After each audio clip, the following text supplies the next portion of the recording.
This is Optimal Health Daily, episode 128, The 5 Foods You Should Never Eat, Part 1, by Neghar Fonooni of negharfonooni.com, and I'm your host and narrator, Dr. Neil Malik. Welcome back to a Wednesday edition of Optimal Health Daily, where I read to you from some popular health and fitness blogs to help you optimize your health. Usually I read a full post to you, but sometimes I break them up so that the episode isn't too long, and today's one of those days. I'll read half of the post today and wrap up the rest tomorrow. Now, when I first read the title of Miss Fonooni's post, The 5 Foods You Should Never Eat, I was like, this is totally going to go against my belief system. I have always said we don't want to completely get rid of all foods. But as I read through this post, I was pleasantly surprised. And I think you will be too, so definitely listen in. Really quickly though, if you want to join our mailing list at oldpodcast.com, you'll get a bunch of free stuff from us. Spreadsheets, a video tutorial, one weekly update with life tips, an inspiring quote. You'll be entered into raffles to win books, so it's just win-win-win. And you can be a part of all of that for free if you come by oldpodcast.com and enter your email address there. Or you can text the word Batman to the number 44222. Let's hear the first part of today's post and start optimizing your life. The 5 Foods You Should Never Eat, Part 1, by Neghar Fonooni of negharfonooni.com. People are always asking me about food. They want to know what I eat and how much of it I eat. They want to know what they should eat and what they shouldn't. They want to know if they should eliminate grains and dairy and if it's okay to eat red meat. I don't actually mind the barrage of food-related questions because, to be honest, I really like food. I like talking about it, cooking it, experimenting with it, sharing it, and especially eating it. I get seriously worked up about food politics and educating children on the subject of nutrition. Since I first watched the documentary Super Size Me in 2004, I've grown progressively more passionate about the subject, devouring books and documentaries such as In Defense of Food and Food Inc. Food is a prominent part of my life. The queries I often get about food are of the should I eat this nature. Should I have a protein shake after I work out? What about rice and corn? What about chickpeas? Are they okay to eat? I heard fish is good for you, but I really don't like seafood. What should I do? Is it okay to eat cheese? What about bread and pasta? My answer to these queries is almost always the same. Maybe. Sometimes. It depends. It might not be the answer they were looking for, but it's the truth nonetheless. It's the most honest and informative way I can possibly answer questions such as these. And while at first it might not seem overly illuminating, this response is invaluably helpful. You see, I'm not in the business of telling people exactly what they can and can't eat, but I am in the business of educating people when it comes to food and teaching them sustainable eating habits for life. Everyone is different, from food preferences to food sensitivities. There isn't a one-size-fits-all approach when it comes to nutrition. I don't care what anyone tells you. There is no such thing as, quote, the best diet of all time, except the one that works for you. So rather than give you a generic list of foods to avoid, I'm going to help you figure out what that means for you. This is going to require some thinking, experimenting, and introspecting on your part.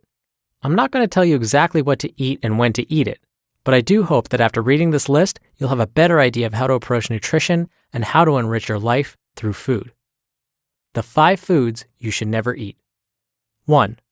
Food that you don't enjoy. This one is perhaps most important because at the heart of it, food might be sustenance, but it's also love. It's pleasure and enjoyment and culinary rapture. It should taste good, bottom line. I can't tell you how many times I've been told by clients that they hate fish or chicken breast or Brussels sprouts, but they just keep eating it because they think it's good for them. This is madness.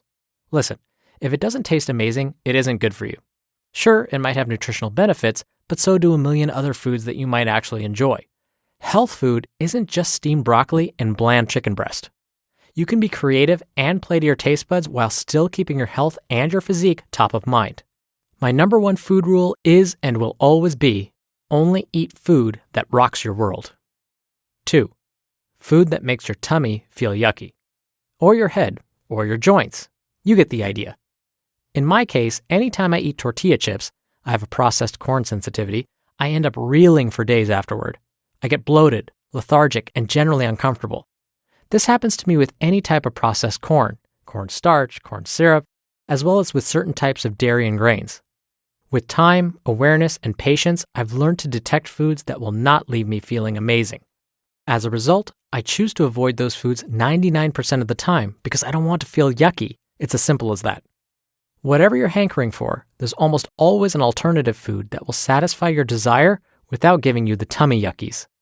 The only exception to this would be that super special food that might leave you feeling yucky, but just so happens to be your absolute favorite thing in the world.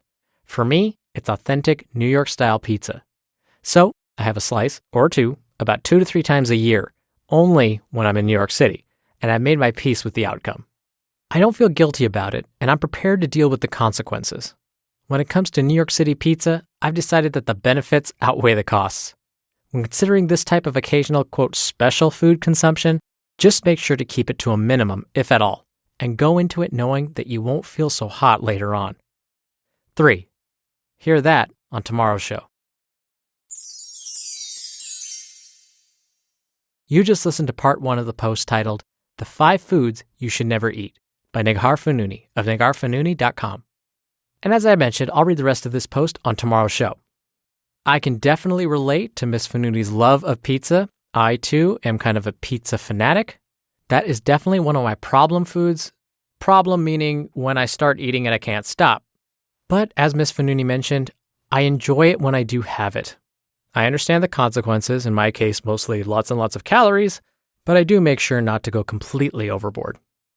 Now, like I mentioned at the top of the show, if you want to be in drawings to win free books, but also get some spreadsheet tools from us and a lot more, come by oldpodcast.com and enter your email address there. That'll add you to our weekly newsletter and all of our drawings. You can also join really quickly by texting the word Batman to the number 44222.